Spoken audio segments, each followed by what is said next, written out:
So greetings and welcome to another segment of Wild Treasures of an Outdoorsman. My name is Peter Updike. I gotta change my glasses here. I got my notes here for the video, and I got a topic we're going to talk about here in just a minute.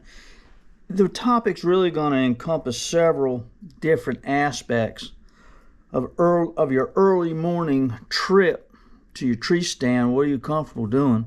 Bobby asks a question here about flashlights and headlamp and what my process is. So I'm going to address those issues. But first, I got something I want to show you. I had something come in the mail today. I'm really excited to show this thing to you. Let me back the camera up a little bit. Are y'all familiar with the NWTF, the National Wild Turkey Federation? I used to go to their banquets all the time years ago, and I got several mementos up here, stuff that I won during the raffle. They raised money for conservation, specifically the wild turkey. Anyway, I got this in the mail today. Check this out. It's a stamp collection, commemorative stamp collection. I don't know, the years go from like 1990 to whatever. I really haven't paid that much attention to the dates, but I think the oldest one is 1990, and it goes like to 2004 or something. But yeah, we got a great gift, and I'm real excited about having it. I'm gonna find a place in the studio to put it. Can you see it? I know there's a huge glare on it. I'm so excited to have it. Ricky Brown sent that to me. Thanks, Ricky. I really appreciate it. Apparently, his wife gave it to him. They got divorced. He messaged me, asked me if I'd like to have it. I told him, man, you ought to sell that thing. It's worth money. He said, no, I'd rather give it to you. Send it to me. Thank you so very much. I really appreciate it, Ricky. And I'm going to find a place for it here, and I'll keep it till the day I die. I don't sell stuff, or yeah, maybe I'll give it away when I'm too old to enjoy it and somebody else wants it. So, okay, so we're talking about public land hunting. We're talking about deer hunting specifically. This concerns turkey hunting as well, hog hunting, whatever the case may be. How early is too early to get your stand, and all I can really do is convey what I do and what has worked for me. And I've done it just about everything. I've been sitting in my stand an hour before daylight. And I can tell you that for me, that's not a real pleasant experience. I've sat in my turkey blind on the ground an hour before daylight. Sometimes it might be necessary, and sometimes it's not. But it all depends on who you're hunting with and what the scenario is. Bobby asked about a headlamp, and he's concerned about obstacles that you might encounter, specifically spider webs. Yeah, if you got a phobia about, what do they call it, arachnophobia, where you got a phobia about spiders, and you're walking down a trail and you get a face full of golden orb banana spider web right in your face, yeah, that can freak you out. I get it. You know, we're hunters and all, but yeah, nobody likes that. So yeah, I can identify with that. I always remember getting in my truck on Monday morning after a weekend of hunting, and got in my truck, and there was a huge web between the passenger seat and the driver's seat with a big old golden orb spider right smack dab in the middle of it. You know, them big banana spiders. They'll bite you, but other than that, they're harmless. But that rascal must have hitchhiked his way into my truck on my body, and yeah, made a web right there in my pickup truck. That's kind of cool. But of course, he had to go. He couldn't stay there.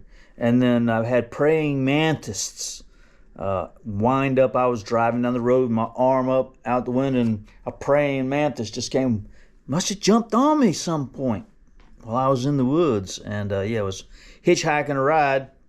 And yeah, I got home and I put him in the bushes. Great big old thing. And things are cool, man. But yeah, I understand the question, and I understand the concern. Typically, what I do, if I plan on hunting in the morning, at this point in my career, I never ever sit in my stand in total darkness, and I don't walk to my stand in total darkness. I wait for breaking daylight. The light that I use when I'm going to my stand, if I'm going to go to my stand in the dark, is this simple little headlamp here. Now I've got this big old thing. My wife got this for me, and it holds a really good charge. And it's really quite a good light. And yeah, it gets the job done. Though I use this light in the morning when I'm loading the truck out in front of the garage. I've got some outdoor lights, but this is really, yeah, you open up the cab of the truck and you want to see where your rifle's going and your backpack and all. This is a great asset. Also, if you're going to go blood trailing, this is a great thing to have if you shoot a deer and you need to blood trail it. Yeah, this thing widens way out and spots. Yeah, that's what you need, right? But you don't want to use something like this going to your tree stand. You want to leave this in the truck until you need it, right? I remember I was coming down the highway and there was an overturned minivan on the side of the road. It was like 5 o'clock in the morning. Man, holy smokes, there's a minivan right there. Upside down, wheels pointing to the sky. Somebody's wrecked their minivan. I put on my headlamp and I had pulled up maybe 25, 30 yards. And I put the headlamp on my head and turned the thing on, and all I could think about was what was I going to see when I looked inside that van. And I got down on the ground and shined the light in through the passenger window, and wasn't nobody in there, praise the Lord. But I called 911 and reported it, and yeah, they said there's somebody had already reported it. They had already been out there and they were waiting for the wrecker guy to get up and get out there and get it. The thing had been stolen and somebody had taken it for a joyride. But yeah, it's a good reason to have a good strong lamp in your vehicle when you're going to the hunting woods. You might get there and have to change a flat tire or something. And of course, these little bitty lights are no good for that. These little bitty lights are good for making your way to your tree stand. And of course, this has a green amber setting. Let's see if this thing's, there it is. And it's very light and very non-invasive. And yeah, many times the question I'll ask myself, now every management area will be different when it comes to whether or not I'm comfortable making my way to a tree stand. I have to ask myself a few questions. Now, many times I do set up my tree stand the night before the hunt. I set up my tree stand the night before the hunt in Rock Springs one year, and I spent 45 minutes trying to find that stand. I'm talking about, it was broad daylight, and I could not find that thing. And I had one of those GPSs. This was a long time ago. That wasn't worth a nickel. You had to walk in a straight line for 20 yards before it actually would show you which direction to go. And of course, you know when you're in heavy cover, that's not possible. But I finally did find my tree stand. But yeah, that's one of the questions you need to ask yourself is, how easy is my stand going to be to find in the dark? And how much darkness can I navigate to that stand before it becomes difficult? You don't want to be roaming around in your hunting area, possibly spooking deer that you're hoping to get an opportunity on. So yeah, that comes to mind. Another thing comes to mind is, yeah, if you hunt in the Withlacoochee State Forest or up by the St. Johns River, maybe you hunt like the Dexter Woodruff Dexter Mary unit near the river, or anywhere, Osceola. I walked up on an alligator in the Osceola National Forest right there on dry ground. The place is full of gators. And yeah, how easy would it be to stumble over an alligator trying to make your way to stand? That's something you should consider. Some places it doesn't bother me at all, and some places I'm a little uneasy about it. One experience that I had was out west. The guys were always going to their overlook or their glassing point before the sun came up, and it was always a bit of a walk to those areas. And yeah, I had decided I was going to do that the next morning. And the first day that I did it, I was really nervous. I wouldn't say that I was terrified, but I was really nervous. But then by the second day, of course, out there in Wyoming, the sky is just as clear and blue, and the sun, the moon shining, and you could see the sun coming up over the horizon over there, and it was almost like walking in daylight, even though it was dark. And pretty soon I had gotten enough boldness that it didn't bother me so much. I was always glad when the sun came up, but yeah, it's important to be in a good position when the sun comes up, so that's the effort that I made. Yeah, those are things you need to consider. My personal process, if I'm going to hunt in the Ocala National Forest where there are a lot of bears, yeah, I don't like walking down a narrow trail that has thick cover on all sides and yeah, in the dark. I'm just not comfortable doing it, so I don't.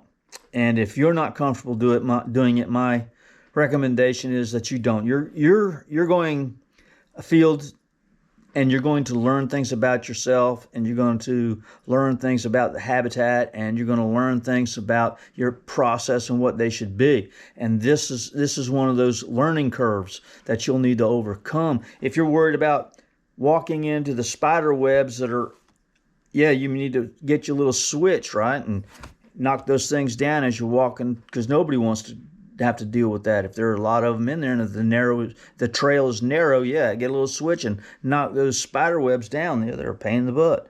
But each and every one of us needs to make our own decision on what we're comfortable doing. I would not ask you to do anything that would make you uncomfortable. I remember when I was 18 years old and I was going up to the Ocala National Forest, the guy that I was hunting with put me out in the dark, and he told me, go right down this fire trail. It's about 150 yards. Hang a left when you get to the T, and about 20 yards later, the ladder stand is there. And sure enough, I walked down there in the pitch black dark, and I had one of those flashlights that you had to shake the thing to make it work because the batteries didn't get a good contact, and the light would go out half the time, and then you shake it and it would come back on. But I finally made it to that ladder stand. I got to the top of that ladder stand, and I sat there in the pitch black dark for about 30 minutes until the sun started coming up. But there was a hoot owl in that tree where that ladder stand was, and boy, that thing screamed and just scared me to death. I'll always remember that, but I wasn't comfortable. And moments of discomfort will come if you continue to pursue the hunting lifestyle, okay? Because there will be times when you will feel compelled to get to your stand in the dark. And if the way is clear for you to do it, in other words, you can find your way to your stand in the dark without any light, that you know that you can get right to it and get right in it, well, then you got the green light to do it. If it's in the woods and you're going to have a hard time finding it, well, then I would counsel you to wait until breaking daylight and then make your way to your stand, where at least you can recognize some of the terrain that will help you do it. And then if you have to use more than this, yeah, I wouldn't do it. I just don't want. I don't want to disturb other hunters. I don't want to disturb deer that might be bedded near my stand. I want to get there quietly, quickly, and efficiently. I don't want to do anything that's going to cause me to fall in a state of discomfort. I want to be confident, and yeah, that's why I always preach.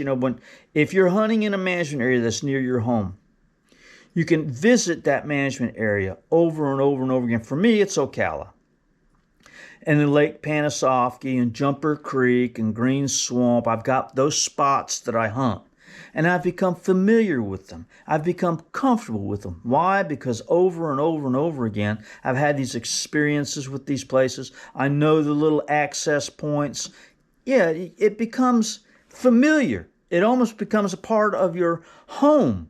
And yeah, you become confident. And that's the goal, is to become confident in the area that you won't be worrying about spiders. You won't be worrying about snakes. You'll know exactly where you are. You won't be worrying about the alligators. You'll know where to go and where not to go. And you'll know when areas are flooded just by the rain you're getting at your house. And you'll know there's no point in me going down there and hunting by the slough, because if I do, it's going to be knee deep in water. My boots are going to be full of water. I'd rather not do that. So I'm going to go to this other spot and hunt there instead. So yeah, it's a learning process, one that you need to find your comfort zone and move forward through that.